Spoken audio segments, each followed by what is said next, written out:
रामू नमक, चीनी, अनाज और कपड़ों का व्यापार करता था। रामू के पास एक गधा था, उसका नाम था बोलू।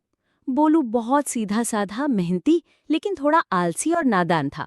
रामू उसी पर अपना सामान लादकर शहर ले जाता और शाम को वापस लौटता। हर सुबह रामू बोलू के पीठ पर 2 बोरियां लादता और निकल पड़ता। कई बार उन बोरियों में नमक होता, जो काफी भारी होता। रास्ते में एक संकरा और फिसलन भरा पुल पड़ता था, जो एक नदी के ऊपर बना हुआ था। बोलू रोज रामू के साथ उस पुल को पार करता, पर वो वजन से परेशान हो जाता। एक दिन कुछ ऐसा हुआ जिसने उसकी सोच बदल दी। एक दिन जब बोलू नमक की भारी बोरियां लादे चल रहा था, तभी अचानक उसका पैर फिसल गया और वो नदी में गिर गया। रामू घबरा गया, लेकिन गधा जल्दी ही उठकर किनारे आ गया। मगर जैसे ही वो उठा, उसे महसूस हुआ कि बोरी अब उतनी भारी नहीं लग रही थी जितनी पहले लगती थी। दरअसल जब गधा नदी में गिरा, तो नमक की बोरियां भी पानी में भीग गईं और नमक घुल गया। बोरी अब लगभग खाली हो चुकी थी। गधा बहुत खुश हुआ। उसने सोचा, वाह, मैं तो बहुत हल्का हो गया। इतना आराम पहले कभी नहीं मिला। बोलू के दिमाग में एक नई तरकीब आ गई। अगले दिन जब रामू ने फिर नमक की भारी बोरियां लादी और नदी के पास आए, तो बोलू ने जानबूझकर खुद को फिर से नदी में गिरा दिया।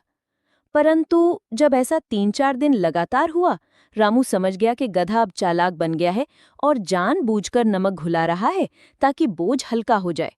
रामू ने कुछ नहीं कहा, लेकिन उसके मन में एक योजना बन चुकी थी। एक दिन रामू ने बोरियों में नमक की जगह रुई यानी कॉटन भर दी। रुई बहुत हल्की थी, लेकिन जब पानी में भीगती है तो वो बहुत भारी हो जाती है। बोलू ने हमेशा की तरह वही चाल दोहराई। पुल पर आते ही कूद गया नदी में। जैसे ही वो बाहर आया, उसने महसूस किया कि उसके पीठ पर वजन पहले से भी ज्यादा भारी हो गया है। अब बोलू हांफने लगा, उसका चलना मुश्किल हो गया। उसे अपनी चालाकी भारी पड़ गई। रामू ने गंभीर होकर कहा, बोलू, हर बार शॉर्टकट नहीं चलता। मेहनत से भागोगे तो मुश्किल और बढ़ेगी। उस दिन के बाद बोलू ने फिर कभी जानबूझकर नदी में गिरने की कोशिश नहीं की।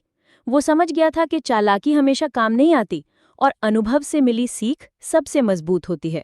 अब वो चुपचाप हर दिन ईमानदारी से रामू का सामान शहर तक पहुंचाने लगा। अगर आपको ये वीडियो पसंद आई हो तो हमारे चैनल को लाइक करें और सब्सक्राइब करना ना भूलें।